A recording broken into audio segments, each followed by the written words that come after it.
bagaimana ketika orang sholat tersebut bisa khusyuk gitu. Artinya sholat itu bisa dikatakan khusyuk seperti apa? Karena tentu pengalaman saya secara pribadi, hal-hal yang pernah kita temui sebelum kita sholat itu tetap ada di pikiran seperti itu. Dan itu tadi disebutkan bahwa pikiran dari ketika tidak pikiran di luar sholat itu dari setan. Bismillahirrahmanirrahim. Wassalatu wassalamu ala Rasulillah wa ala alihi wa sahbihi wa mawala amma ba'd. Segala puji bagi Allah Subhanahu wa taala yang telah mengumpulkan kita semua di tempat yang barokah ini untuk berzikir kepada Allah, berzikir menyebut nama kekasihnya Nabi Muhammad sallallahu alaihi wasallam. Dengan barokah Nabi Muhammad, semua hajat kita insya Allah akan dikabulkan oleh Allah Subhanahu wa taala. Semua bala dan bencana akan ditolak dari kita. Waktu kita, makanan kita akan dijadikan barokah. Segala nikmat akan didatangkan dan segala musibah akan ditolak. Maka semoga Allah Subhanahu wa taala membalas segala kebaikan dengan balasan terbaik untuk beliau Nabi Muhammad sallallahu alaihi wasallam. وأحل الله سبحانه وتعالى أهل علينا عيد الفطر المبارك.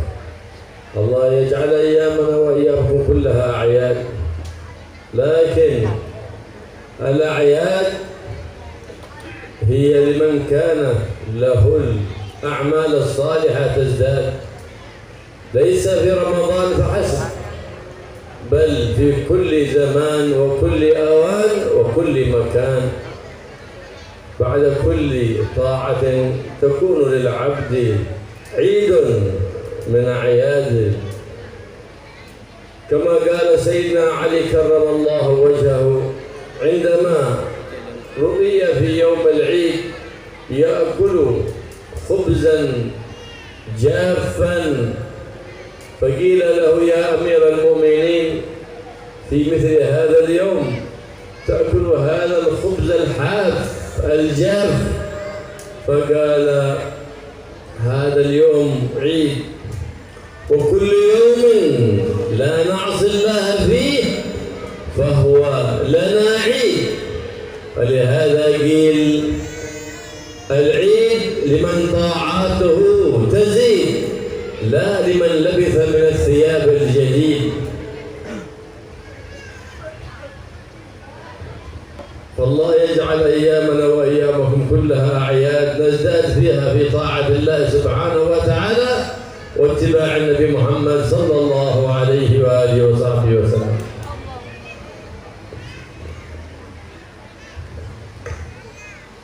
Alhamdulillah, kita telah disampaikan oleh Allah pada hari Idul Fitri. Semoga Allah menjadikan semua hari kita, tidak hanya Idul Fitri ini, semoga semua hari kita yang kita lalui merupakan hari raya bagi kita. Hari raya pada hakikatnya itu hanyalah milik orang-orang yang amal baiknya selalu bertambah. Bukan hanya di bulan Ramadan, tapi di setiap waktu dan setiap tempat. Sayyidina Ali bin Abi Thalib karramallahu wajhah pernah waktu hari raya beliau makan roti yang kering. Kalau dimakan bikin keseretan. Kalau mungkin di daerah kita ini makan nasi karak, nasi yang sudah dikeringkan dimasak lagi, mungkin seperti itu. Di hari raya Sayyidina Ali, padahal beliau sebagai Amirul Mukminin, makan roti yang kering. Akhirnya sebagian orang bertanya, wahai Amirul Mukminin, kenapa di hari raya Anda makan makanan seperti ini? Akhirnya Sayyidina Ali menjawab, hari ini bagiku adalah hari raya, dan semua hari di mana aku tidak maksiat di situ itu adalah hari raya. Dari sini bisa kita ambil kesimpulan bahwa hakikat hari raya itu hanyalah bagi orang-orang yang ketaatannya bertambah, bukan bagi orang yang memakai pakaian baru. Kita memohon kepada Allah Subhanahu wa taala agar semua hari-hari yang kita lalui merupakan hari raya. Ketaatan kita kepada Allah bertambah dan selalu kita bertambah di dalam mengikuti Nabi Muhammad sallallahu alaihi wasallam. لهذا قيل ليس العيد لمن تزين بالملبوس والمركوب، وإنما العيد لمن غفرت له الذنوب. فإن في رمضان يغفر الله سبحانه وتعالى لكل العباد، وأسباب المغفرة في رمضان كثيرة. فلهذا يقول النبي محمد صلى الله عليه وعلى آله وصحبه وسلم عندما طلع المنبر ونادى بالمنبر فصعد على المنبر فقال عندما صعد الدرجة الأولى آمين، ثم صعد الدرجة الثانية فقال آمين، ثم صعد الدرجة الثالثة فقال آمين. فلما انتهى من خطبته وخرج من على منبره سأله أصحابه يا رسول الله لقد سمعنا منك شيئا لم نكن نسمعه منك. فقال النبي محمد صلى الله عليه وسلم لأصحابه عندما صعدت الدرجة الأولى من المنبر أتاني جبريل فقال لي يا محمد بعد من أدرك رمضان فلم يغفر له، فقلت آمين. ليه؟ لأن أسباب المغفرة كثيرة في رمضان. الله ينظر من أول ليلة لعباده، ومن نظر له الرحمن لا يعذبه أبدا. فأوله مغفرة، وأوسطه رحمة، وآخره عتق من النار. وفي آخر ليلة من رمضان يغفر الله لجميع العباد. قال يا رسول الله أهي ليلة القدر؟ قال لا، إنما يوفى العامل أجره إذا استوفى عمله. من الذي تشمله المغفرة في هذه الليلة؟ الليالي المباركة، ليالي رمضان، ليالي العيد، ليالي ليلة النصف من شعبان، ليلة عرفة. من الذي لا يحمل لمسلم في قلبه بغضا ولا حقدا ولا حسدا، وليس في قلبه شحنا، ولا يسعى في مضرة أحد؟ أما إذا كان قلبه ملوث فإنه تمر عليه الليالي المباركة ولا ينتفع بشيء منها، ويقوم العباد الصالحون في آخر الليل بالدعاء فلا تشمله دعوات الصالحين. ما الذي حجبه؟ حجبه ذلك تلك النجاسات التي في القلب أبعدته عن رحمة سيد البرية، عن رحمة رب البريات سبحانه وتعالى، كما أخبر بذلك سيد السادات محمد صلى الله عليه وآله وسلم. Dikatakan bahwa hari raya yang hakiki itu bukanlah untuk orang-orang yang memiliki pakaian yang bagus-bagus, kendaraan yang bagus-bagus. Hari raya yang sebenarnya itu hanyalah milik orang-orang yang dosa-dosanya diampuni oleh Allah. Orang yang berhari raya adalah hanya orang yang mendapatkan ampunan dari Allah selama bulan Ramadan. Kenapa demikian ya? Karena di bulan Ramadan Allah itu mengobral ampunan secara besar-besaran. Banyak sekali yang diampuni oleh Allah di bulan Ramadan. Penyebab seseorang mendapatkan ampunan di bulan Ramadan itu sangat banyak. Kalau sampai ada orang melewati bulan Ramadan, masuk hari raya, tidak mendapatkan ampunan dari Allah, ini orang orang yang keterlaluan. Pernah suatu ketika Nabi Muhammad Sallallahu Alaihi Wasallam naik ke atas mimbar. Mimbarnya Nabi itu ada 3 anak tangga. Itu mimbar yang ada di zamannya Nabi. Mimbar yang benar seperti itu. Ada 3 anak tangga. Ketika naik anak tangga pertama, Nabi mengucapkan amin. Sahabat bingung, kok nggak biasanya. Naik anak tangga kedua, baca amin lagi. Naik anak tangga ketiga, baca amin lagi. Sahabat heran, tapi tidak berani nanya. Sampai Nabi selesai khutbah. Selesai khutbah, baru sahabat memberanikan diri untuk bertanya, wahai Rasulullah SAW, kami mendengar sesuatu yang tidak biasa. Biasanya Anda naik mimbar langsung naik, mulai khutbah. Lah ini kok enggak? Anda mengucapkan amin 3 kali. Memangnya ada apa? Akhirnya dijelaskan oleh Nabi. Oh iya, ketika aku tadi naik anak tangga pertama, datang malaikat Jibril kepadaku berdoa, mendoakan jelek orang-orang yang tidak mendapatkan ampunan di bulan Ramadan. Jibril berkata, semoga dijauhkan dari rahmat Allah orang yang mendapati bulan Ramadan tapi tidak mendapatkan ampunan dari Allah Subhanahu wa Ta'ala. Yang berdoa malaikat Jibril, kemudian Nabi Muhammad membaca amin. Jadi yang mendoakan malaikat Jibril, yang membaca amin Nabi Muhammad SAW. Jadi sangat jelek sekali orang yang melewati Ramadan tapi tidak mendapatkan ampunan. Karena sebab-sebab pengampunan di bulan Ramadan itu sangat banyak. Ketika datang malam pertama bulan Ramadan, Allah memperhatikan hamba-hambanya. Dan siapa yang diperhatikan oleh Allah tidak akan disiksa untuk selama-lamanya. Bulan Ramadan itu istimewa. Awalnya ampunan, pertengahannya rahmat. Artinya di awal Ramadan Allah obral besar-besaran ampunan, di tengahnya obral besar-besaran rahmat, di akhirnya Allah banyak sekali memerdekakan hamba-hambanya dari siksa api neraka. Dan ketika datang malam terakhir bulan Ramadan, Allah mengampuni semua hambanya. Semua hambanya diampuni oleh Allah, tapi dengan catatan, hamba yang hatinya bersih, yang di hatinya tidak menyimpan dendam kepada sesama muslim, tidak merencanakan kejelekan atau kejahatan kepada orang lain, tidak punya sifat hasud, iri, dengki kepada orang lain.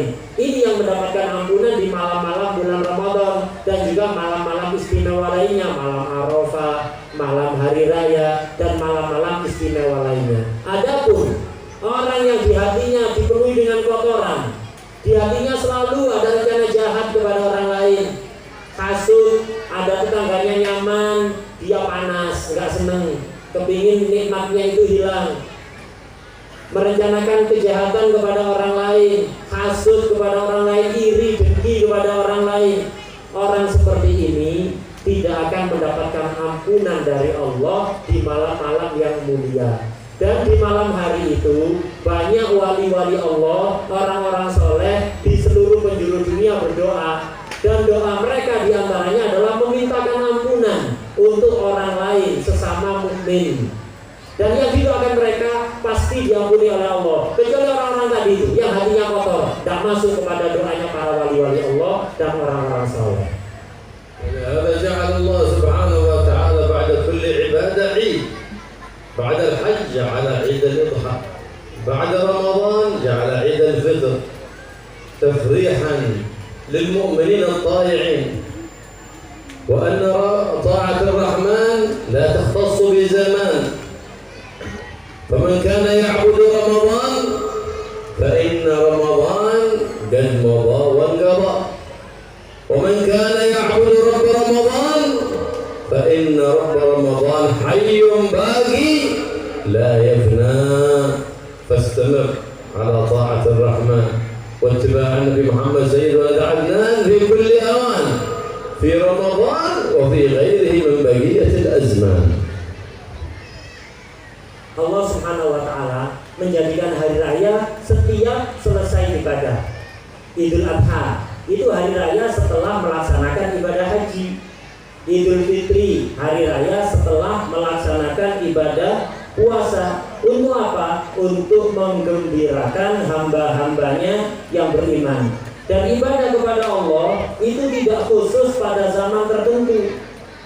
Taat kepada Allah itu kapanpun dan dimanapun. Karena itu kalau ada orang ibadahnya kepada Ramadan, ya Ramadannya habis gak ibadah lagi. Tapi kalau orang itu ibadahnya kepada Tuhan ya Ramadan, yaitu Allah, Allah maha kekal sampai kapanpun. Karena itu kalau memang kita hambanya Allah, beribadah kepada Allah, teruslah beribadah kepada Allah, teruslah mengikuti Nabi Muhammad SAW di setiap tempat dan waktu. فلما صعد قال صلى الله عليه وسلم فلما صعدت الدرجة الثانية أتاني جبريل وقال لي يا محمد بعد من أدرك أبويه الكبر أو أحدهما فلم يغفر له لأن من أكبر أسباب المغفرة بر الوالدين وصلة الأرحام كما قال عليه أفضل الصلاة والسلام في بر الوالدين وصلة الأرحام مثرات في الأموال منساة في الآجال سبب في طول العمر سبب في الرزق الظاهر والباطن وما يعمل في الأعياد من العوادات هذا كله من صلة الأرحام التي أمر بها سيد الأنام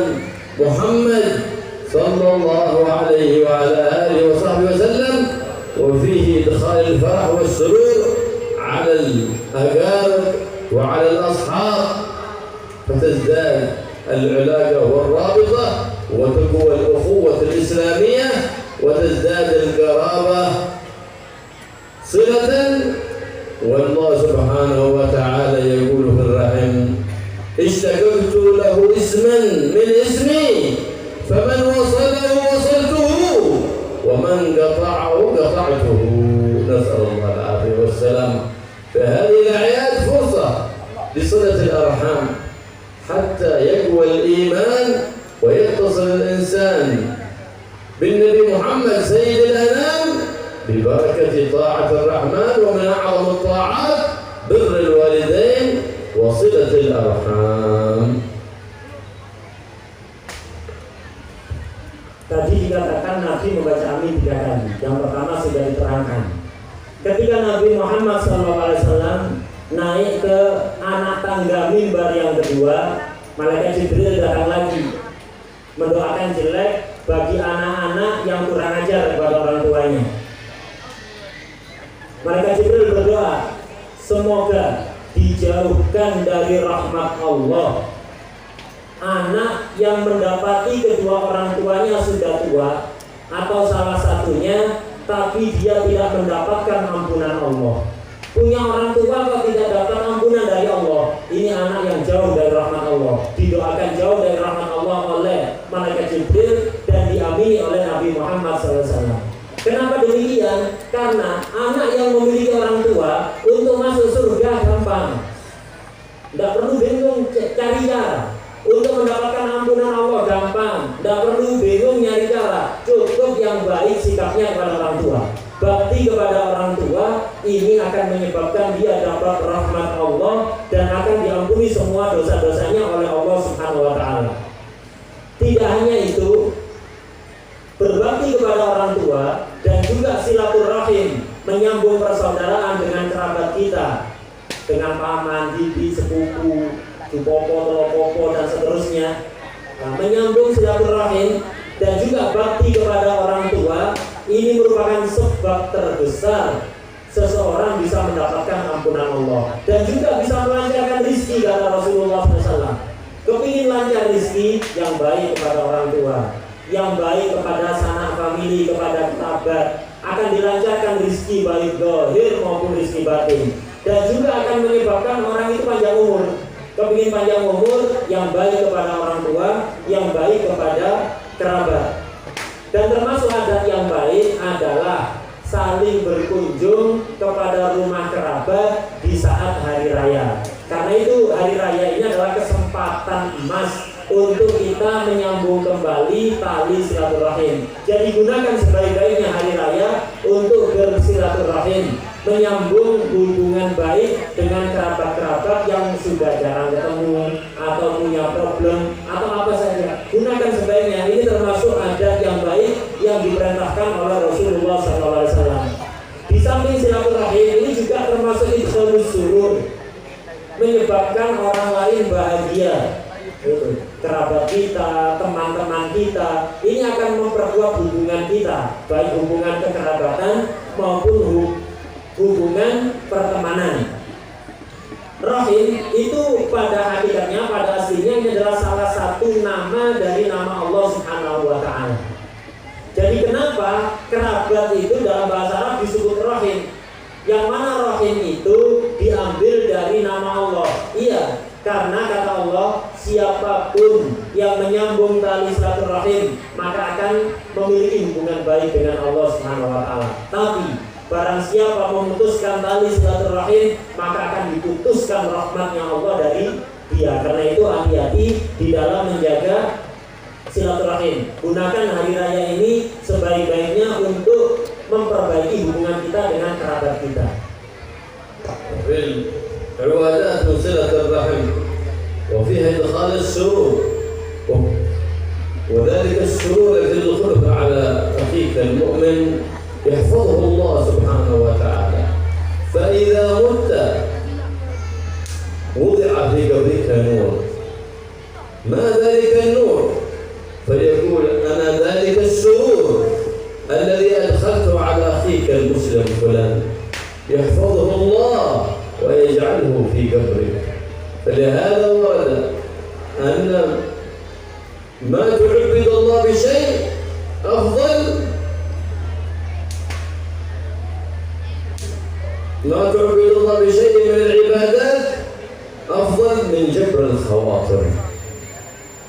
جبر الخواطر عبادة عظيمة فضلها عظيم عند الله سبحانه وتعالى، إذ أن كسر خاطر مسلم واحد أشد عند الله من هدم الكعبة. وجبر خاطر المسلم عبادة عظيمة قد أهملها ناس كثير في هذا الزمان.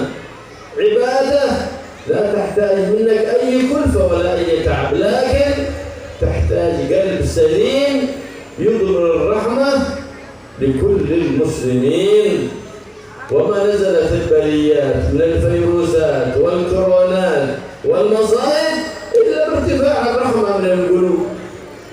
والنبي محمد صلى الله عليه وسلم يقول الراحمون يرحمهم الرحمن، ارحموا من في الأرض يرحمكم من في السماء.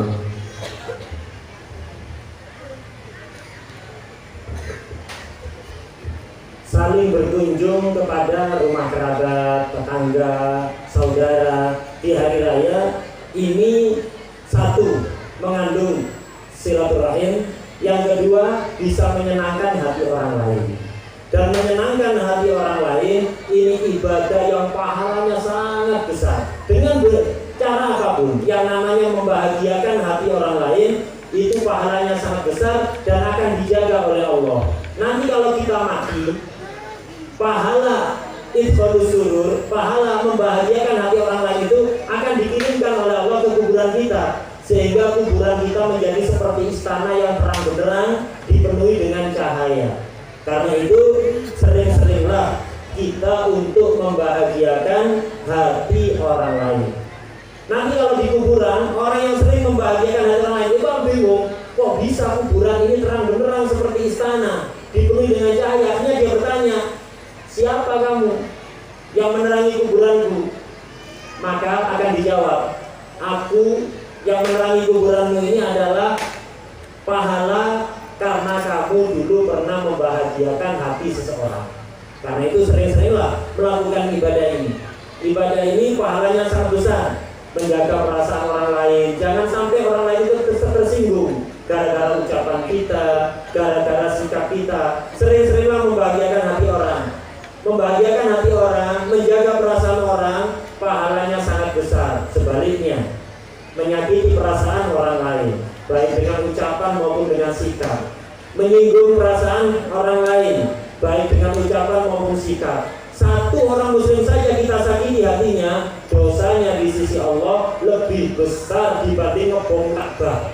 Ka'bah kita hancurkan sampai gak tersisa, tentu dosanya besar, tapi masih lebih besar dosa menyakiti hati satu orang muslim saja. Bagaimana kalau orang banyak yang kita sakiti perasaannya?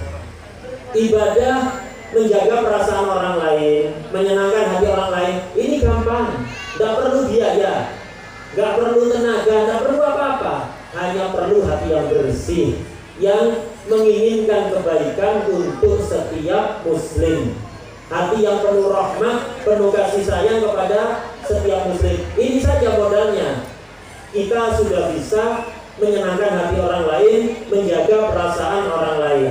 Kemudian dia mengatakan, musibah yang turun, musibah bencana alam atau virus corona atau yang lainnya, ini penyebab turunnya satu, karena banyaknya sesama muslim tidak saling menyayangi.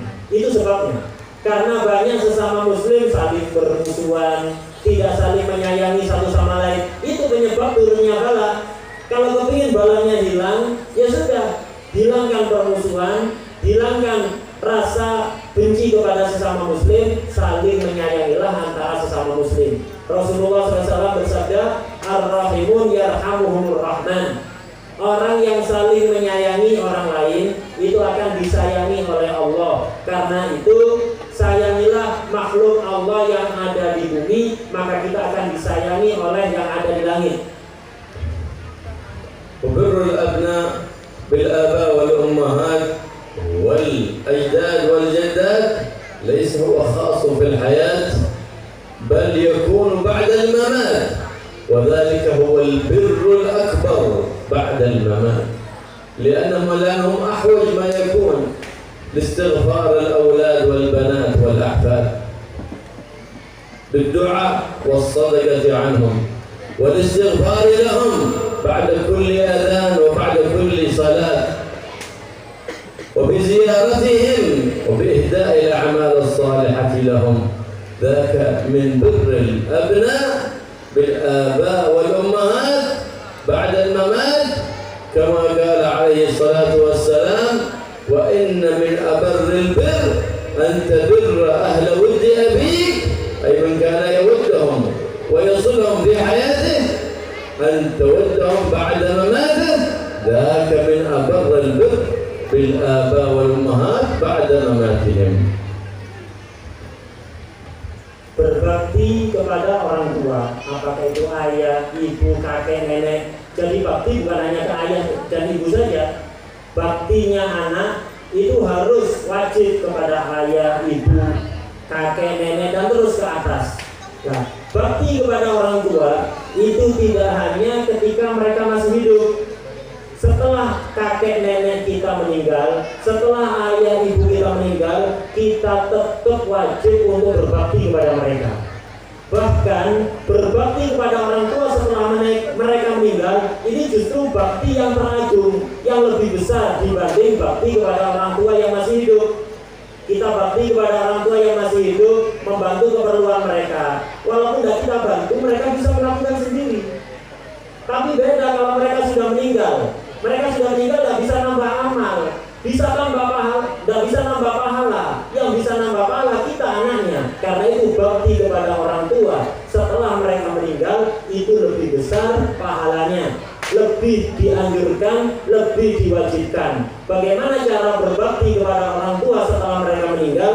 Adalah dengan mendoakan mereka sesering mungkin, bersedekah kepada orang lain, diniati untuk orang tua kita yang sudah meninggal, memintakan ampunan, istighfar setiap sehabis menjawab adzan, setiap sehabis sholat, kemudian menziarahi kuburan mereka, menghadiahkan, mengirimkan pahala amal seperti baca tahlil atau lain-lainnya kepada mereka. Nah, ini adalah bakti kepada orang tua setelah meninggal. Rasulullah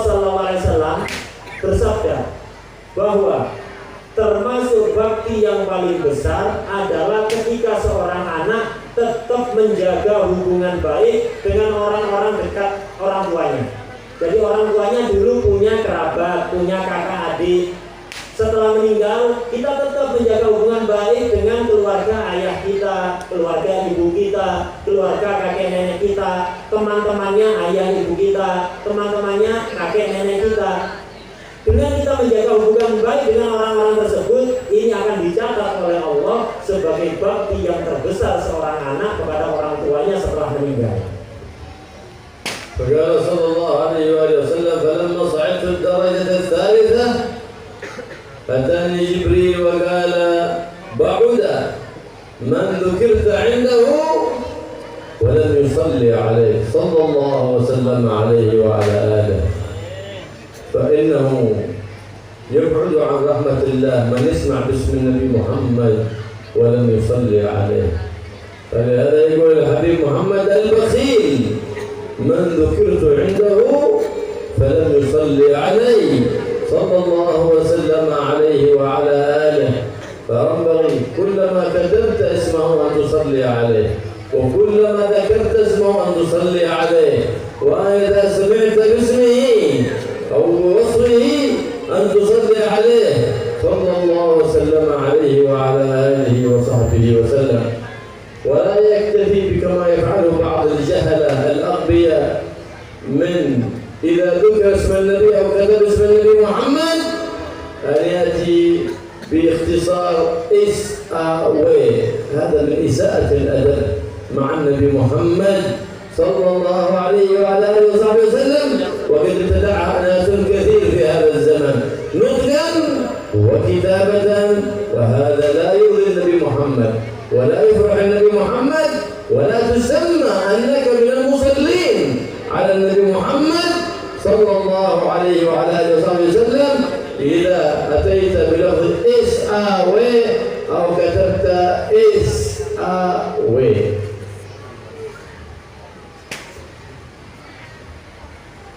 Tadi Nabi Muhammad membaca amin 3 kali. Ketika Nabi naik ke anak tangga mimbar yang ketiga, malaikat Jibril datang lagi mendoakan jelek untuk orang-orang yang mendengar nama Nabi atau apapun yang berkaitan dengan Nabi tapi tidak bersolawat.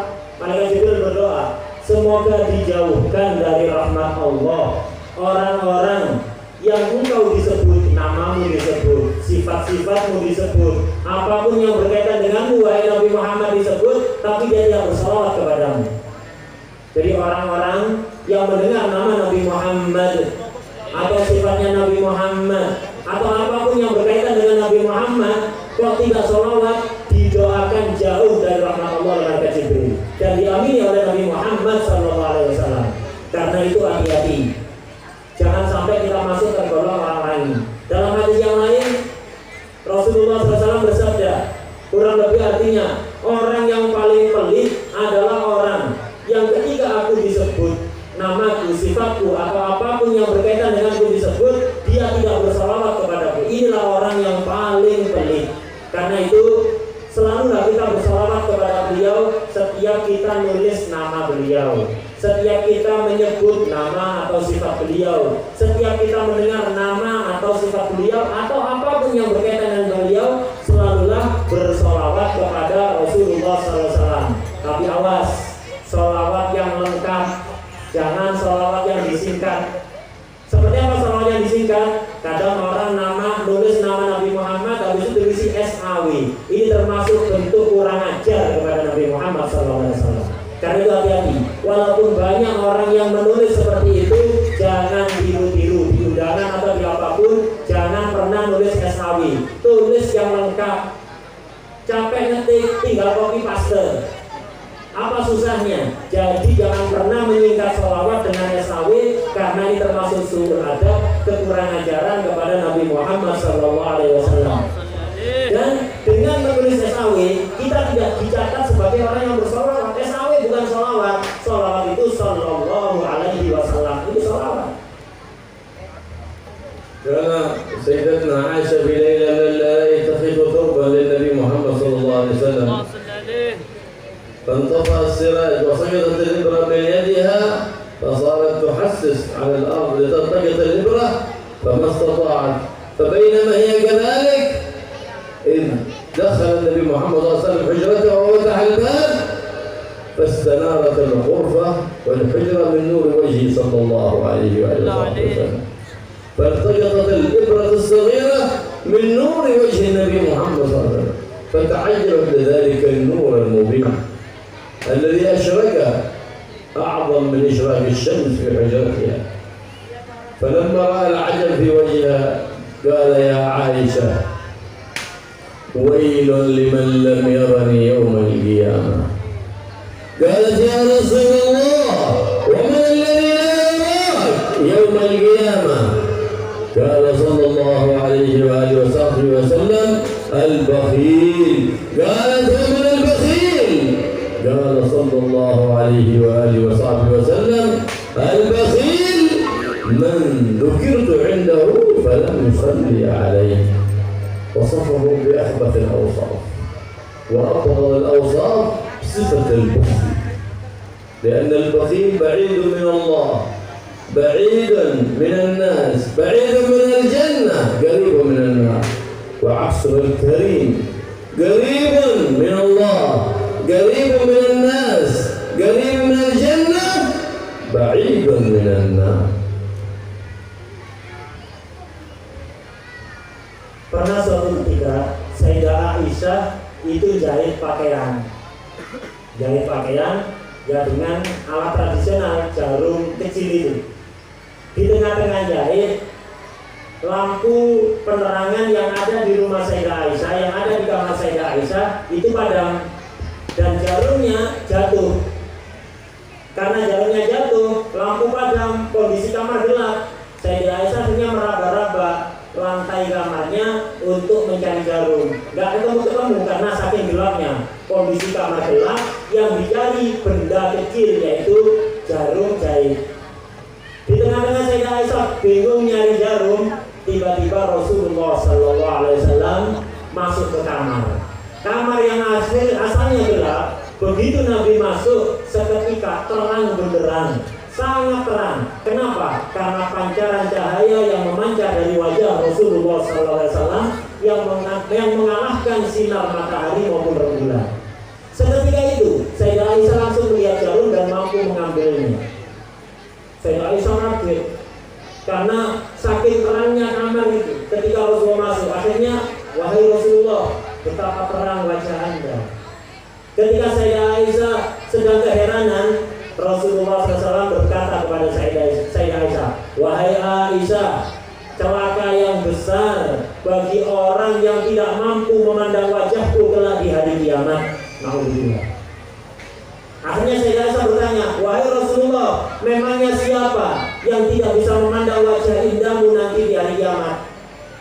Nabi menjawab, orang yang tidak bisa memandang wajahku di hari kiamat adalah orang bakhil, orang pelit, orang cerek.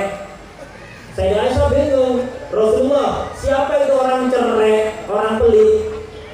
Rasul menjawab, orang yang paling cerek, orang yang paling pelit adalah orang yang ketika namaku disebut, sifat-sifatku disebut, atau apapun yang berkaitan dengan disebut, dia tidak bersalawat kepadaku. Inilah orang yang tidak mau bersalawat kepada Nabi. Ketika mendengar nama Nabi atau apapun yang berkaitan dengan Nabi, ini yang tidak bisa memandang wajah Rasulullah SAW di hari kiamat. Dia kenapa? Karena dia memiliki sifat yang paling jelek, yaitu apa? Sifat cerek. Sifat cerek ini sifat paling jelek. Kenapa? Orang cerek, orang pelit itu jauh dari Allah, jauh dari Rasulullah SAW, jauh dari surga, dekat dengan neraka. Sebaliknya orang yang dermawan, orang yang lambe ya istilahnya, dermawan, ini jauh dekat dengan Allah, dekat dengan Rasulullah, dekat dengan surga, dan jauh dari neraka. يقول الحبيب علي بن محمد بن حسين الحبشي صاحب مؤلف الدرر في النبي محمد هو النور يهدي الحائرين ضياءه. من يحتار وقد تركنا النبي محمد صلى الله عليه وسلم على المحجة البيضاء ليلها كنهارها الذي يجتمع عليها المسلمون كلهم هو النبي محمد، يجتمعون على نور النبي محمد، ونور النبي محمد في شرع النبي محمد، في قرآن النبي محمد صلى الله عليه وعلى آله وصحبه وسلم. فمن جعل ميزانه في حياته شرع النبي محمد أفلح في الدنيا وأفلح يوم القيامة. فالنبي محمد صلى الله عليه وسلم نادى على كل المسلمين الأولين والآخرين بأن يجتمعوا على قلب واحد، فقال صلى الله عليه وعلى آله وصحبه وسلم: المسلم أخو المسلم لا يظلمه ولا يحقره، لا يحتقره ولا يستهزئ به ولا يظلمه. المسلمون شبههم النبي محمد كالبنيان الواحد، شبههم النبي محمد كالجسد الواحد، إذا تداعى منه عضو اشتكى له سائر الجسد بالسهر والحمى. أن يتألم كل مسلم لأخيه المسلم سواء في بلده أو في غير بلده، ما استطاع أن يساعده بالمال أو الطعام فليساعده بالدعاء، يقوم آخر الليل يدعو لنفسه ويدعو لإخوانه المسلمين أينما كانوا. فإن النبي محمد صلى الله عليه وسلم يقول: من لم يهتم بأمر المسلمين فليس منهم. بخيل حتى بالدعاء للمسلمين، هذا أبخل ما يكون الذي يبخل بالدعاء. إذا الله سبحانه وتعالى خزائنه ملآنة لا تنفد أبدا، لكن من أقبل على الله بالطاعة والانكسار والذلة أقبل الله عليه بالعطاء والرحمة والنصرة والمغفرة. Habib Ali bin Muhammad bin Husain Al-Habsyi, pengarang Simtud Duror, penyusun Simtud Duror, itu mengatakan dalam salah satu qasidahnya, huwal nuru yahdil ha'irina biya'uhu. Nabi Muhammad SAW adalah cahaya yang mampu memberikan petunjuk kepada orang-orang yang kebingungan. Orang-orang yang kebingungan. Tidak perlu bingung kita, selama kita mau mengikuti Nabi Muhammad SAW. Kenapa? Nabi telah meninggalkan syariat yang sempurna untuk kita, yang sangat terang, malamnya seperti siangnya. Artinya syariat yang sangat terang benderang. Karena itu, kalau kita kepingin bahagia, beruntung baik di dunia maupun nanti di akhirat, jadikanlah ukuran kita, barometer kita adalah syariat Nabi. Apapun yang akan kita lakukan, ukurlah dengan syariat Nabi. Cocok dengan syariat Nabi, lakukan, dan cocok tinggalkan. Itu saja sudah. Dengan begitu pasti kita akan bahagia selama hidup di dunia maupun ketika nanti ada di akhirat. Rasulullah SAW itu sangat menekankan kepada kita sebagai umat Islam untuk menjaga persatuan sesama Muslim. Kita diperintahkan agar supaya sehati dengan Muslim lainnya. Al-Muslim akhul Muslim, kata beliau. Setiap Muslim itu saudara bagi Muslim lainnya. Tidak peduli organisasinya apa, negaranya apa, warna kulitnya apa, tidak peduli. Bahasanya apa, semua Muslim adalah saudara. Yang tidak boleh untuk didolimi, yang tidak boleh untuk dihina siapapun dia selama dia Muslim. Dalam hadis yang lain Nabi menyerupakan umat Islam ini satu sama lain seperti satu bangunan yang saling menguatkan satu sama lain. Jadi bangunan tidak bisa berdiri hanya dengan satu tiang, dengan beberapa tiang. Satu tiang saja dirusak, bangunan itu akan lemah. Bukan hanya tiang itu yang hancur, tapi seluruh bangunannya akan lemah. Dalam hadis yang lain Nabi menyerupakan umat Islam satu sama lain seperti satu badan. Satu badan itu kalau ada yang kesakitan, yang nggak bisa tidur, misalnya kaki kesakitan, yang nggak bisa tidur, seluruh badan, bukan hanya kakinya yang nggak tidur. Kalau sampai ada luka, kemudian demam, yang demam bukan hanya yang luka, tapi seluruh badan akan merasakan panasnya demam. Karena itu hendaknya setiap Muslim seperti itu, seperti yang ada satu umat Islam saja atau beberapa umat Islam dimanapun berada mengalami kesusahan, mengalami musibah, banjir atau yang lain, hendaknya kita susah. Jangan hanya baca berita kemudian biasa.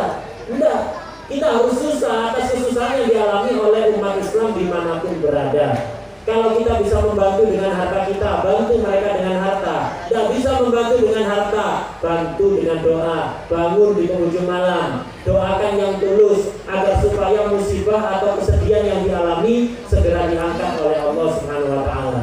Orang yang tidak mau mendoakan sesama muslim yang mengalami musibah, ini orang yang paling pelit, paling cerai. Doa saja nggak mau. Itu. Pemberian Allah itu tidak terbatas. Semua orang sedunia minta sebanyak apapun yang diinginkan, tidak bakalan habis pemberian Allah. Karena itu jangan pernah pelit untuk mendoakan orang lain. Ya Allah Subhanahu wa Ta'ala, wa'tasimu bihablillahi jami'an wa la tafarraqu. Hablullah huwa habibullah Muhammad sallallahu alaihi wa ala alihi wa sahbihi wa sallam.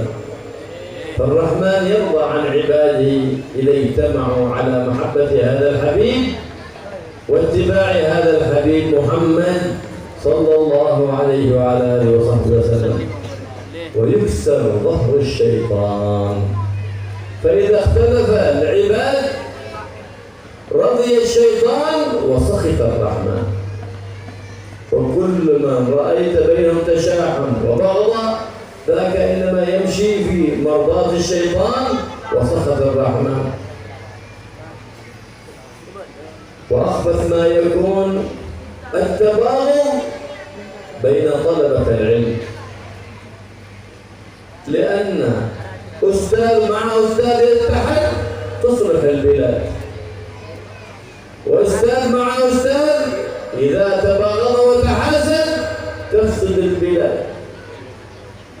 فلهذا ينشر البغضاء الشيطان، والنبي محمد أمرنا بنشر المحبة بين الأنام، فقال صلى الله عليه وآله وصحبه وسلم: لا إيمان لمن لا محبة له. فمن في قلبه بغضاء وحقد وحسد وشحنة أو يسعى بمضرة لأحد من المسلمين فليس هو من المؤمنين.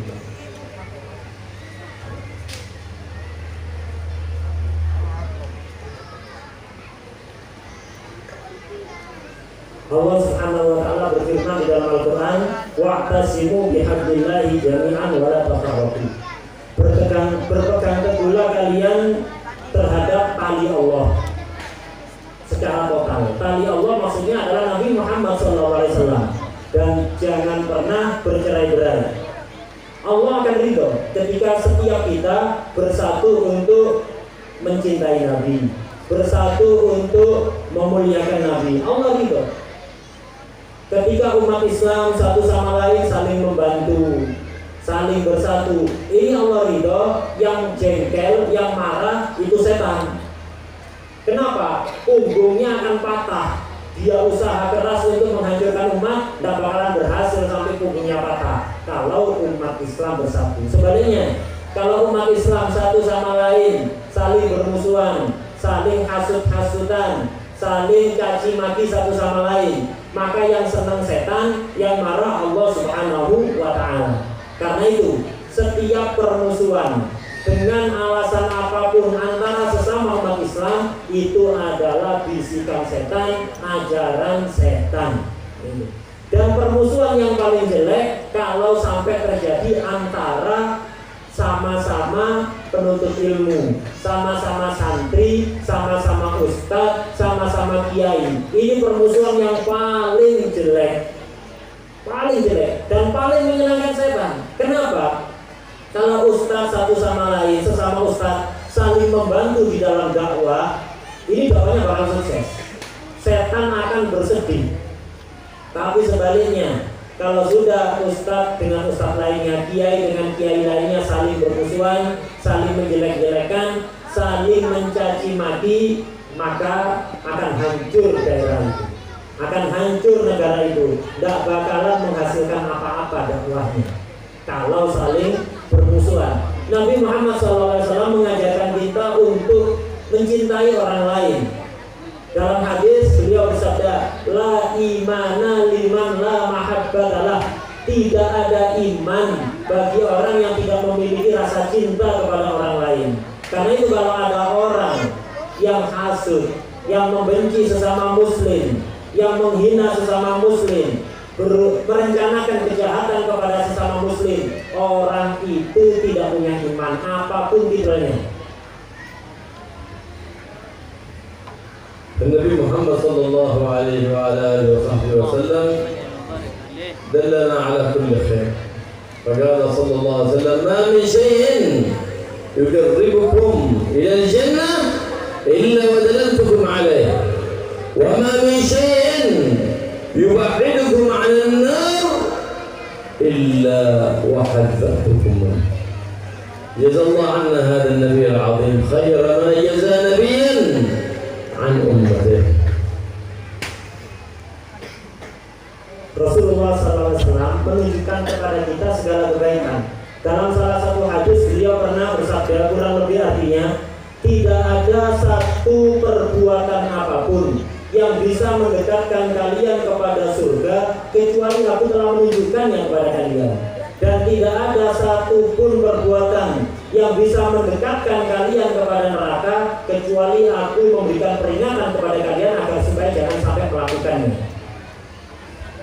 ولهذا لتتقوى المحبة بين المسلمين النبي محمد صلى الله عليه وسلم عندما دخل المدينة المنورة آخى بين المهاجرين والأنصار، فتقوت الروابط وتقوت الأخوة الإسلامية، الأخوة الإسلامية التي ضاعت علينا في هذا الزمان، فصارت فيه الأنانية، كل يحب لنفسه ولا يحب لأخيه، هي يسمى الأنانية. والنبي محمد صلى الله عليه وسلم يقول لا يؤمن أحدكم حتى يحب لأخيه ما يحب لنفسه، سواء من خير الدنيا أو خير الدين أو خير الآخرة. مثل ما تحب لنفسك تحب لإخوانك المسلمين. بهذا يكمل الإيمان عند رب العالمين ويقوى اليقين بما أخبر به النبي محمد سيد الأنبياء والمرسلين.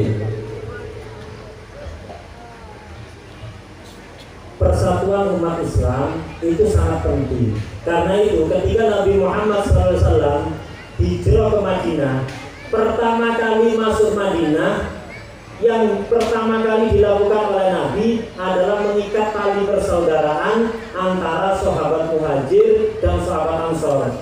Aslinya mereka tidak punya hubungan apapun, tidak punya hubungan kekeluargaan atau yang lain. Tapi demi persatuan umat Islam, ketika Nabi hijrah masuk Madinah, pertama kali yang dilakukan adalah mengikat persaudaraan untuk setiap sahabat Muhajirin dan sahabat Ansor. Jadi mereka dianggap saudara walaupun tidak punya hubungan famili. Untuk apa? Untuk memperkuat ukhuwah Islamiyah. Ini sangat penting. Di zaman sekarang ini banyak tidak kita perhatikan. Persaudaraan sesama muslim sangat lemah.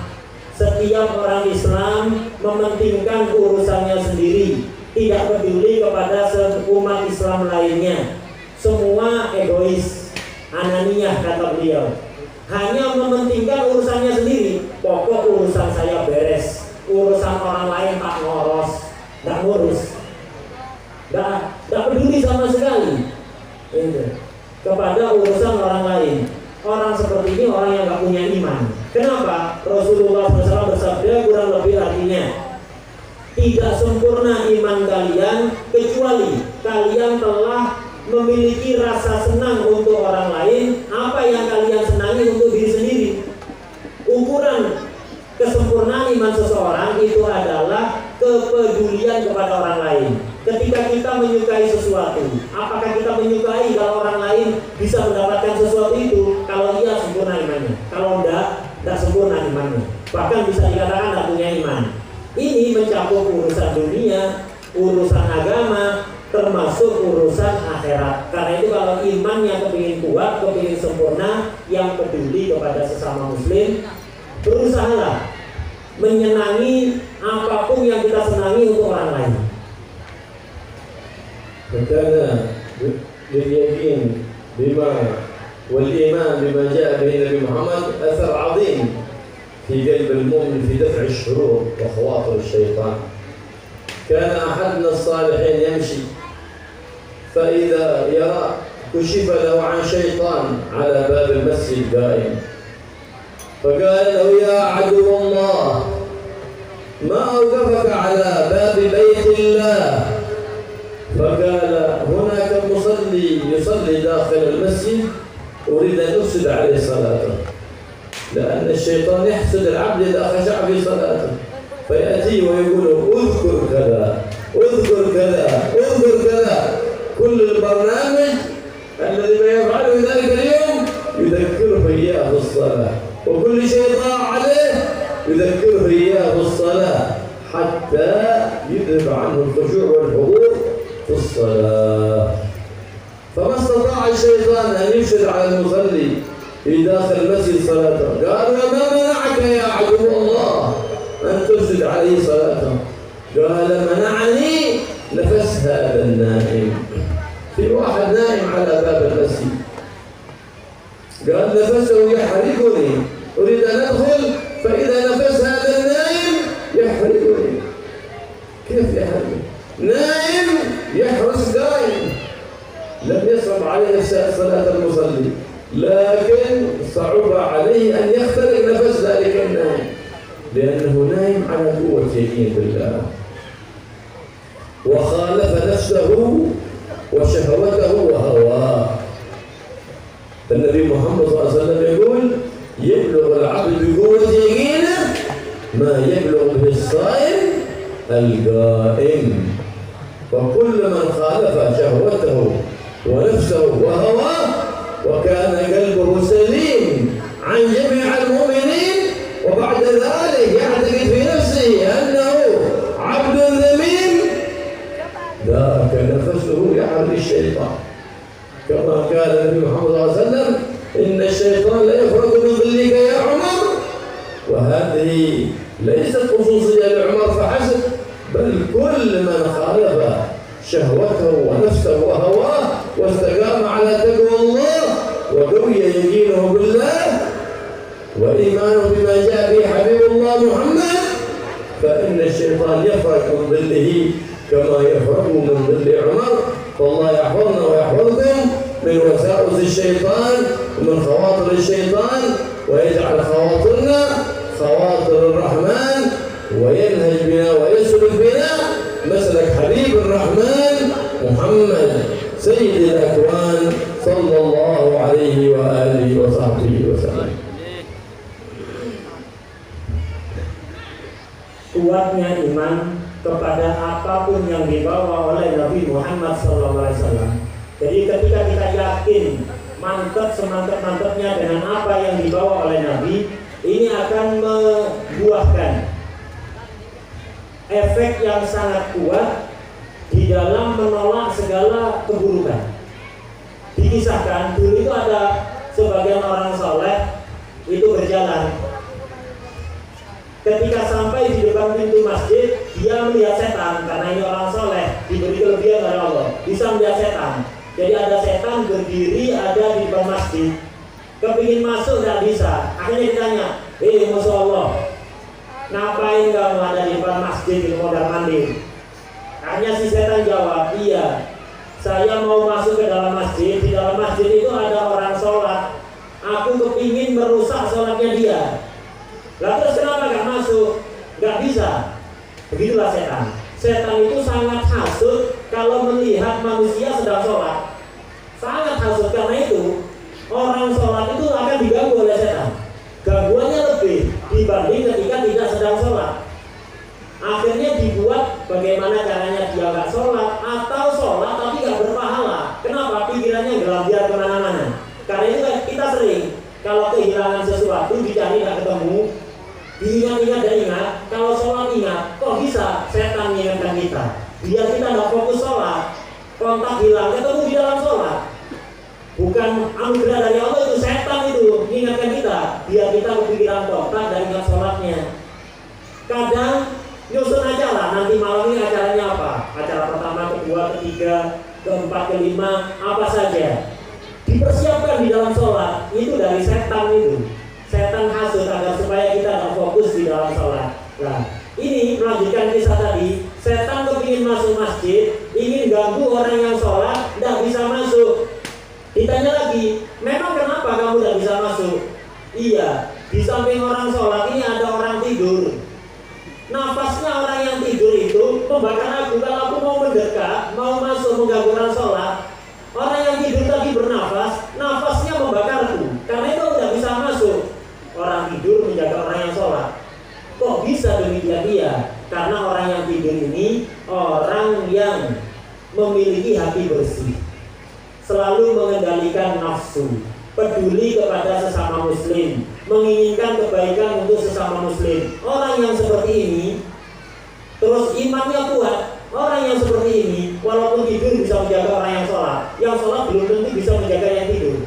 Karena itu dalam hadis dikatakan, seseorang itu kalau imannya kuat, keyakinannya kepada apapun yang dibawa oleh Nabi kuat, selalu mengendalikan hawa nafsu, peduli kepada sesama muslim, dia akan mendapatkan kedudukan yang tinggi seperti yang didapatkan oleh orang yang ahli sholat sunnah, ahli qiyamul lail, ahli puasa sunnah. Tanpa harus puasa, tanpa harus sholat sunnah, cukup dengan keimanannya yang kuat. Karena itu hendaknya kita selalu berusaha memiliki iman yang kuat, yakin kepada apapun yang dibawa oleh Nabi Muhammad, peduli kepada sesama muslim, kendalikan hawa nafsu. Dengan begitu setan itu akan takut pada nafas kita. Jangankan mengganggu kita, mendekat saja dia kebakar. Sebagaimana sabda Rasulullah SAW menceritakan Sayyidina Umar. Rasulullah berkata, wahai Umar, setan itu takut pada bayang-bayang kamu. Jangankan pada Sayyidina Umarnya, kepada bayang-bayangnya Sayyidina Umar takut. Kabur setan itu kalau lihat bayang-bayang Sayyidina Umar. Apakah ini khusus Sayyidina Umar? Enggak. Sayyidina Umar mendapatkan itu karena selalu mengendalikan hawa nafsu, karena imannya kuat. Siapapun yang selalu mengendalikan hawa nafsu dan memiliki iman yang kuat, maka setan akan takut kepada bayang-bayangnya dia. Karena itu kita memohon kepada Allah Subhanahu wa taala agar supaya hati kita dijaga dari bisikan-bisikan setan, dan agar supaya hati kita selalu mendapatkan bisikan-bisikan baik dari Allah Subhanahu wa taala, dan semoga kita selalu mengikuti jalannya Nabi Muhammad sallallahu alaihi wasallam. الله يبارك لنا ولكم في هذا المجلس، ويبارك في هذا المجلس مجلس الأوابين، ويجعله إن شاء الله من فيه من الحاضرين من الطيبين المباركين، ويصل بهم منهج سيد الأنبياء والمرسلين، ويجعلنا وإياكم متعاونين في الله، متناصحين في الله، ويبارك في هذا المجلس المعمور بالعلم النافع، وينتشر خير وآثار وبركته في هذه البلاد، وينتفع به العباد وتنتفع به البلاد، ويبارك في القائم بهذا المجلس أخينا ويبارك فيه، ويجعله من المنتفع بهم في هذه البلاد، ويهدي به العباد، ويسلك بمنهج سيد العباد محمد صلى الله عليه وعلى آله وصحبه وسلم، ويجعل اجتماعنا وإياكم اجتماعا مرحوما، وتفرقنا من بعده تفرقا معصوما، ويبارك لنا ولكم في الأوقات والأقوات، ويبارك في الأولاد وفي البنات يعشقون العلم ويعشقون الأوراد ويعشقون تلاوة القرآن ويعملون بسنة النبي محمد حبيب الرحمن صلى الله عليه وعلى آله وصحبه وسلم. وتعيد علينا وعليكم هذه الأعياد مرات وكرات في خيرات ومسرات، ونحن وإياكم في أتم الصحات وأتم العافيات بجاه النبي محمد سيد السادات صلى الله عليه وآله وصحبه وسلم. Beliau berdoa agar supaya semoga Allah Subhanahu wa taala menjadikan majlis ini, majlis Awabin, menjadi majlis yang barokah. Dan semoga semua yang hadir, baik laki-laki maupun perempuan, dijadikan orang-orang yang baik, orang-orang yang diberi barokah, dan selalu mengikuti jalannya Nabi Muhammad SAW. Semoga kita semuanya dijadikan orang-orang yang saling membantu karena Allah, saling saling peduli, saling memberikan nasihat karena Allah. Dan semoga majelis ini dijadikan makmur, dipenuhi dengan ilmu yang manfaatnya menyebar ke seluruh penduduk dan seluruh pelosok negeri ini. Dan semoga siapapun yang memimpin majelis ini, yang menjalankan majelis ini, penanggung jawab majelis ini, dijadikan orang-orang yang manfaat untuk negeri dan untuk penduduk negeri ini. Dan semoga selalu dijadikan orang-orang yang mengikuti jalannya Nabi Muhammad SAW. Semoga Allah menjadikan perkumpulan kita ini perkumpulan yang penuh rahmat, dan setelah kita berpisah semoga tetap dijaga oleh Allah Subhanahu wa taala. Semoga Allah menjadikan waktu kita, makanan kita barokah, putra putri kita barokah, putra putri yang senang dengan ilmu agama, yang senang membaca wirid dan zikir, senang membaca Al-Quran, dan senang mengamalkan sunnah-sunnah Nabi Muhammad SAW. Dan semoga Allah masih memberikan kesempatan kepada kita untuk mendapatkan hari raya di masa-masa yang akan datang dalam keadaan baik dan bahagia, sehat walafiat dengan barokah Nabi Muhammad sallallahu alaihi wasallam. Allahumma ya Rabbana khair wa khair wa alayhi. Allahumma inna nadaka ni'matik fala taj'alna 'asana wa ajirna min fadli dunya wa al-akhirah ya malik ad-dunya wal akhirah. Allahumma استر عوراتنا اللهم آمن روعاتنا اللهم بارك لنا في أولادنا وبناتنا يا رب العالمين.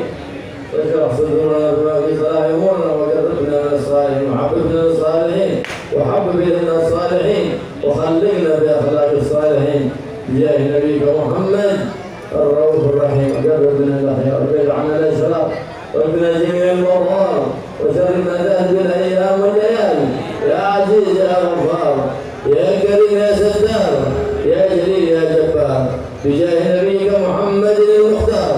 استجب دعانا ولا تخيب رجانا واطل اعمارنا في طاعتك وطاعه حبيبك محمد مع الصحات والعافيات من ارزاق الوافيات المعينات على طاعتها وطاعه حبيبك محمد سيد السادات. وصل لنا الظواهر والخفيات واقض لنا الحاجات واجعلنا بالحسن الحسين من جميع الاذيات بالحرز المكين من الذنوب والخطيئات. واغفر لنا ما مضى واحفظنا فيما بقي وما هو آت واجعلنا من أبر الأبناء بالآباء والأمهات أحياء وأموات يا حي يا قيوم يا ذا الجلال والإكرام. الطف بنا والطف بإكرام المسلمين أينما كانوا. الطف بنا بلطفك الخفي الذي من لطفت به فيه إنك قلت وقولك الحق. الله لطيف بعباده الله لطيف بعباده. الطف بنا يا لطيف يا لطيف يا لطيف. الطف بنا بلطفك الخفي الذي من لطفت به. الطف بنا بلطفك الذي وسع اهل السماوات واهل الارض برحمتك يا ارحم الراحمين. انك قلت الله لطيف بعباده وهو القوي العزيز. اللهم اعز الاسلام والمسلمين وأذل الكفرة والمشركين ولا ترينا في وجه مؤمن ذلة ولا ترينا في وجه كافر عزة برحمتك يا أرحم الراحمين. وأصلح هذه البلد إندونيسيا وسائر بلاد الإسلام واليمن والحرمين الشريفين واحفظها من البليات والمصائب والتسوناميات ومن الزلازل ومن جميع الأذيات واحفظها من الفيروسات والكورونات وابعد عنها كل الأذيات بجاه حبيبك محمد سيد السادات. أصلحنا اللهم واجعلنا صالحين. أصلحنا اللهم واجعلنا صالحين. أصلحنا اللهم واجعلنا صالحين بجاه حبيبك محمد الرؤوف الرحيم. إنك على ما تشاء قدير والإجابة جدير. وصلى الله على سيدنا محمد النبي الأمي وآله وصحبه وسلم والحمد لله رب العالمين. بسر الفاتحة. اللهم ربنا تقبل منا وتب علينا انك انت التواب الرحيم. يا جواد يا كريم يا حي يا قيوم يا الله يا كريم يا مجيد يا معظم يا عطاء الاخر يا اول الاولين ويا اخر الاخرين ويا ذا القوة المتين ويا اهل المساكين ويا ارحم الراحمين. يا اخر الكلام بعد يا جالنا قول لا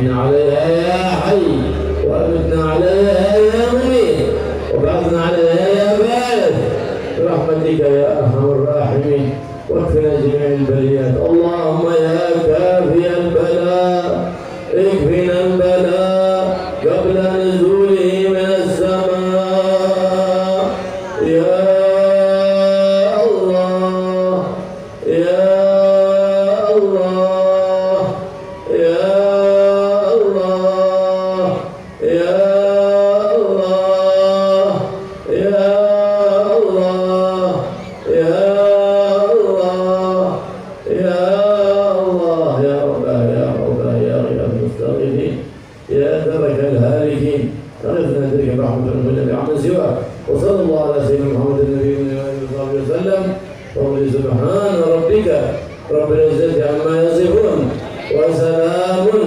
على المرسلين والحمد لله رب العالمين.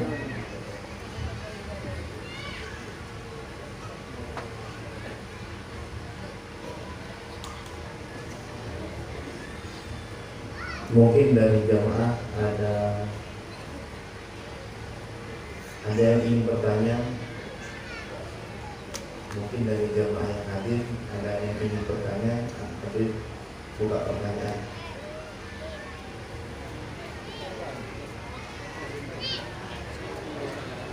Silakan pakai bahasa Indonesia atau Madura.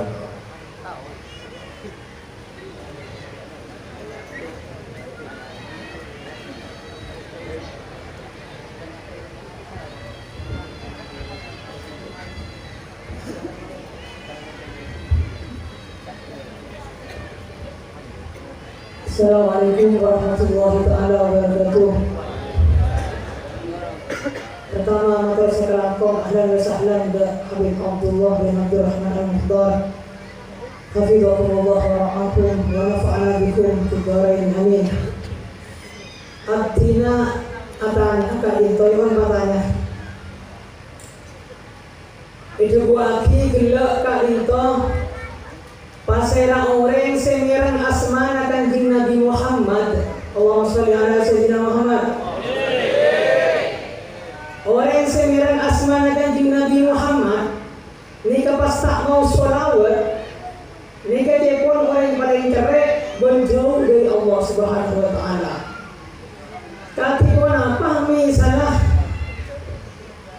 orang semirang paling perpaan ngaji apa perban sibuk nampak ini kayak sekut di dalam hati gak rintok.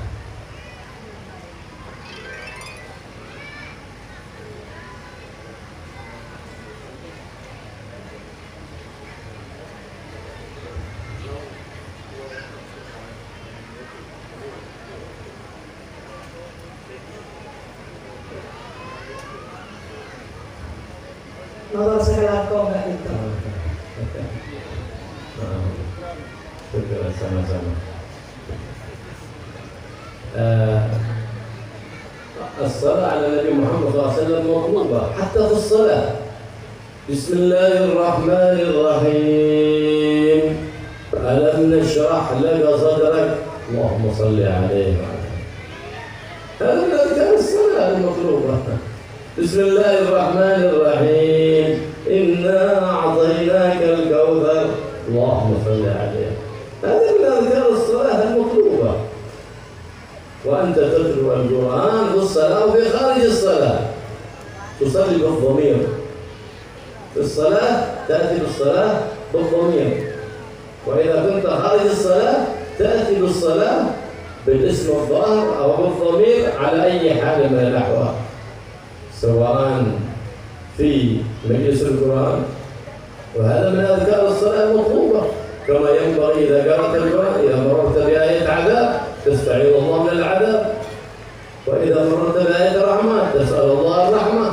فهذا من المطلوبات.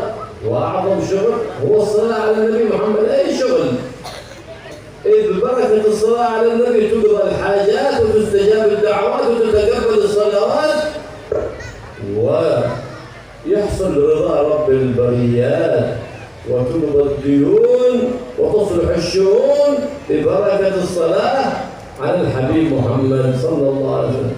فمهما كنت في شغل فصل على النبي يبارك الله في ذلك الشغل سواء ديني أو دنيوي.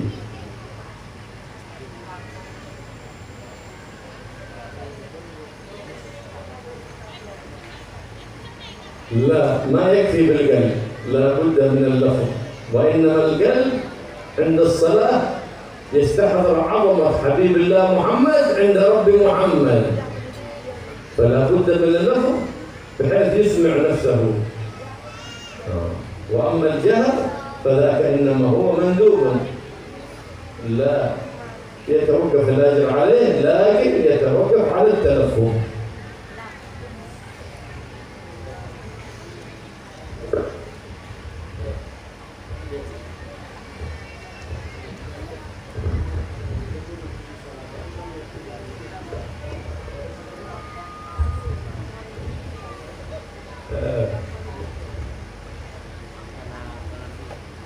هذا كل حلقة ما تشتغل به، المشغول لا يشغل، هذا إذا جرى ذلك في حلقتي. أما نحن الآن ندرس ومجلس صلوات في المجلس هناك، هذا كل في شغله، والقاعدة يقول أن المشغول لا يشغل.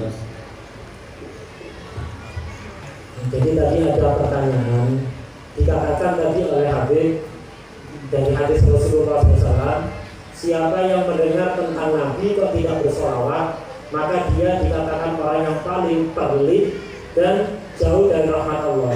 Lah bagaimana kalau kita sedang baca Quran, sedang ngaji, sedang sibuk, misalnya sedang repot, mendengar nama Nabi, apakah kita bersolawat atau bagaimana? Apa cukup dengan hati?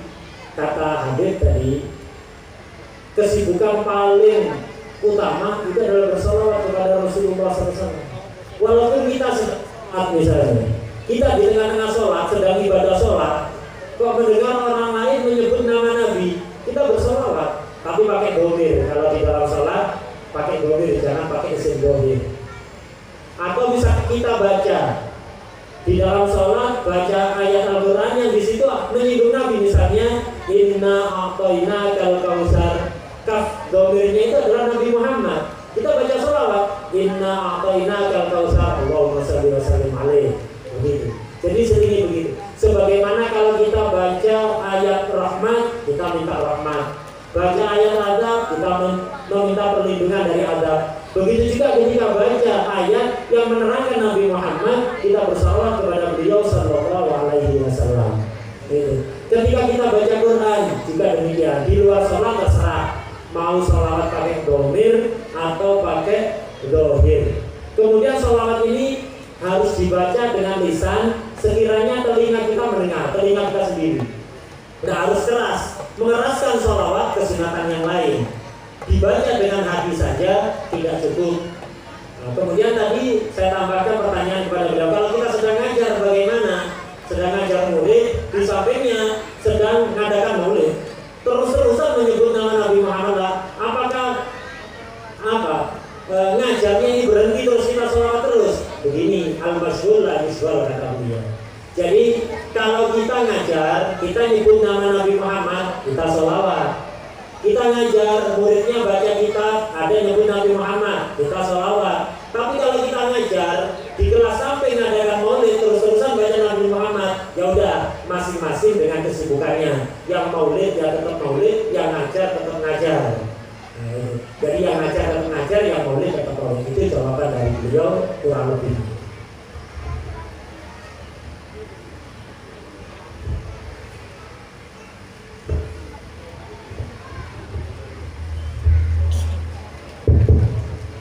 Assalamualaikum warahmatullahi wabarakatuh. Tadi disebutkan tentang sholat, bahwasanya apabila kita kehilangan sesuatu dan kita segera melaksanakan sholat, sesuatu itu bisa ketemu dalam pikiran di waktu sholat. Dan pikiran-pikiran yang lain tentu dari kita itu banyak sekali muncul ketika sholat. Nah, apakah ada cara tertentu untuk menghilangkan hal-hal seperti itu. Pertama, yang kedua, bagaimana ketika orang sholat tersebut bisa khusyuk gitu. Artinya sholat itu bisa dikatakan khusyuk seperti apa? Karena tentu pengalaman saya secara pribadi, hal-hal yang pernah kita temui sebelum kita sholat itu tetap ada di pikiran seperti itu. Dan itu tadi disebutkan bahwa pikiran dari ketika tidak pikiran di luar sholat itu dari setan. Nah, pertama bagaimana cara untuk menghilangkan seperti itu, dan ya sholat khusyuk itu seperti apa? Seperti itu. Itu saja dari saya. Terima kasih. Wassalamualaikum warahmatullahi wabarakatuh.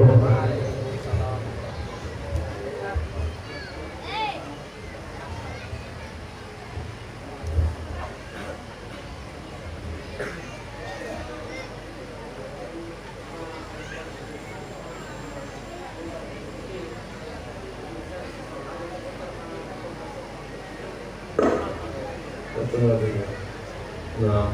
والمراد بالحضور هو عدم العبث في الجوارح، لا تلتفت يمينا ولا شمالا، ولا تحرك يدك في غير مطلوب، ولا تعبث بالكشامات، ولا تعبث بالكوفية، ولا تعبث بشيء من أجزائه. والخشوع هو حضور القلب في الصلاة وتدبر ما تقرأه وما تذكره من تسبيح أو دعاء أو تلاوة، هذا هو الخشوع. فإذا انشغل قلبك بهذا ما ينشغل بشيء ثاني، لكن إذا ما تفكر في الآية أو التسبيح أو ما تفكر أنه بين الآن في الصلاة بين يدي من؟ بين حضرة ملك الملوك الله سبحانه وتعالى، فحين يجلب له الخشوع. ومن الأسباب التي تجلب الإنسان الخشوع عند إحرامه في الصلاة قبيل الإحرام يقرأ سورة تقول أعوذ برب الناس، ويتعوذ من الشيطان من وساوسه ومن همسه ومن نفثه، ثم بعد ذلك يستحضر الكعبة أمامه ويستحضر أنه داخل في حضرة من حضرات الله وهي الصلاة، فحينئذ يقل قبوله. وإن كان يأتي قليل ويذهب، لكن يحاول أن يكون أغلب صلاته فيها خشوع، إذ يقول النبي محمد صلى الله عليه وسلم ليس للمرء من صلاته إلا ما عقل فيها، أي ما حضر قلبه فيها.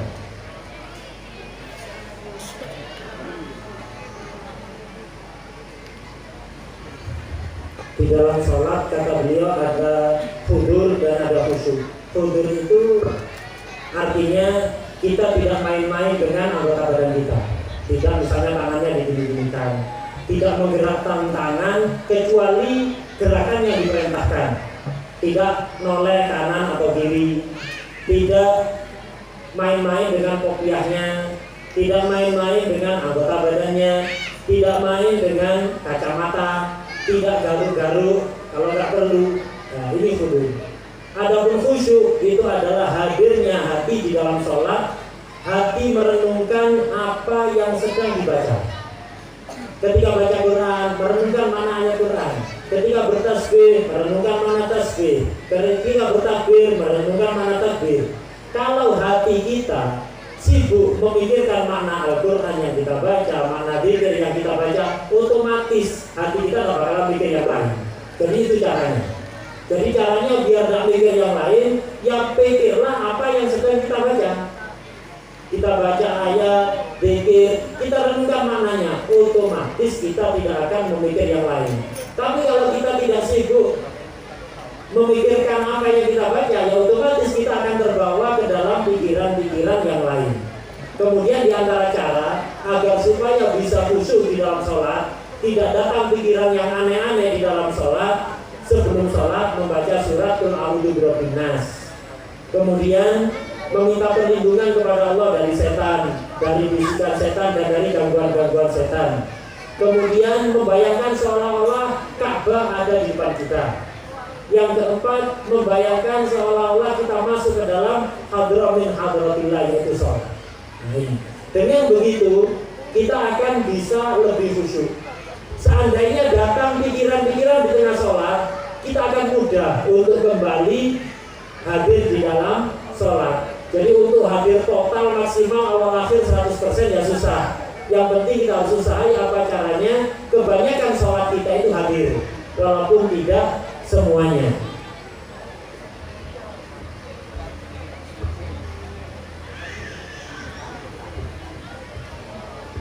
Jelas. Jelas.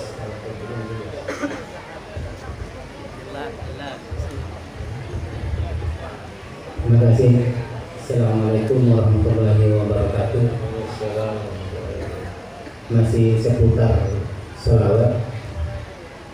Gimana ketika khotib Jumat membacakan khutbah itu menyebut nama Nabi Muhammad, apakah jemaah itu diharuskan untuk menjawab?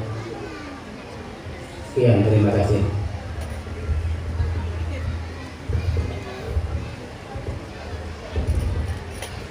نعم. الصلاة على النبي محمد صلى الله عليه وسلم مرغوبة في كل الأحوال، عند ذكر اسمه أو سماع اسمه أو عند ذكر وصفه أو سماع وصفه صلى الله عليه وسلم، ولو كن خطبة الجمعة، ولو كن خطبة الجمعة. وهذا من المنكرات التي انتشرت في هذا الزمان في كثير من البلاد.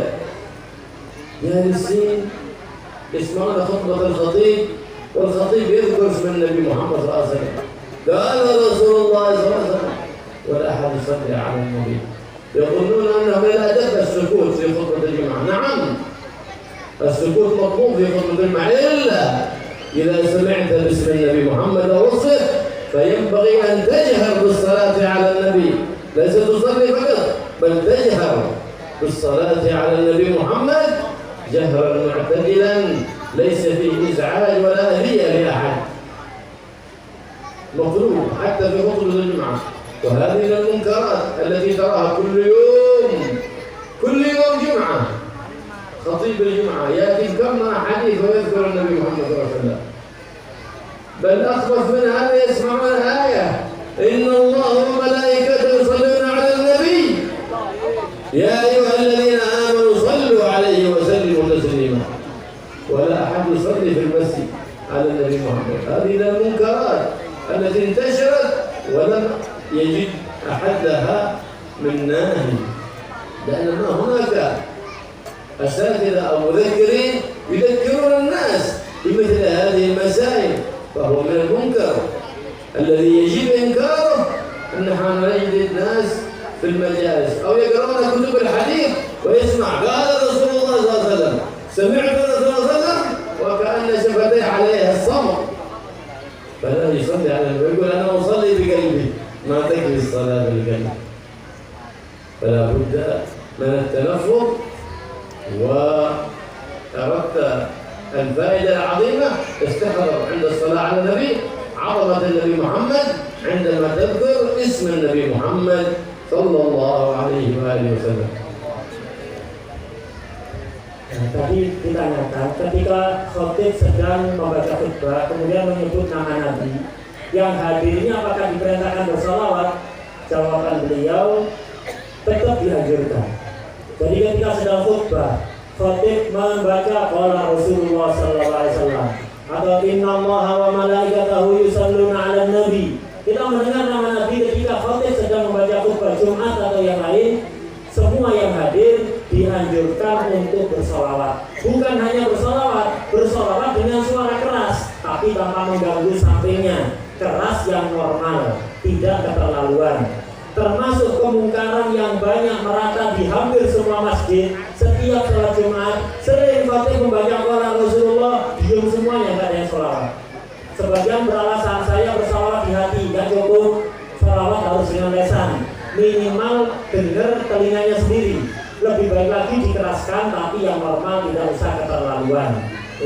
Karena itu hati-hati, di setiap Jumat itu banyak sekali di masjid-masjid, hampir di semua tempat, kata beliau, ketika khatib menyebut nama Nabi tidak ada yang bersolawat. Ini sesuatu yang mungkar dan tidak ada ustadz yang mengingatkan hal ini. Karena itu penting untuk sering diingatkan masalah ini. Sebagian lagi beralasan, loh kalau khutbah kan kita diperintahkan diem, diperintahkan tenang, menyimak khutbah. Benar, ketika khutbah kita diem, menyimak khutbah, memperhatikan khutbah. Kecuali ketika mendengar nama Nabi, angkat suara, baca sholawat kepada Nabi Muhammad SAW. Ini bukan termasuk adanya khutbah, kita diam mendengar nama Nabi, tidak bersolawat kepada beliau. Karena itu penting untuk diingatkan masalah ini sesering mungkin. Jelas.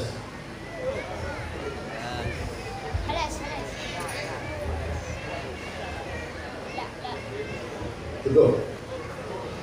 Ya, Allah يجعل في الميزان فيجمع اجماع مرحوم فربنا ما يتضرر معصوم ويجعل فينا ولا منا ولا معنا شقيا ولا محروم ولا مأزورا ولا مأثورا ويبارك لنا لكم ان شاء الله في هذا المجلس اجعل المشاهد شاهدا لنا لا شاهدا علينا واجعل هذا المجلس الاول معمر بالعلم النافع والخيرين والخيرات والصالحين والصالحات ويعوض بدون الاوقات جاه محمد سيد السادات وبارك الله وعوض كل مولانا من نعم سبحان الظاهرات والباطنات اجعل مصروفه في طاعه الله وطاعه نبي محمد سيد السادات انه على ما يشاء بدين بجبل جديد وصلى الله على سيدنا محمد صلى الله عليه وسلم والحمد لله رب العالمين.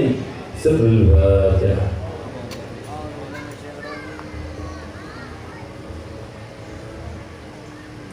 Dan sudah jemaah saya kesokan musafahah. Waktu saya kawannya bisa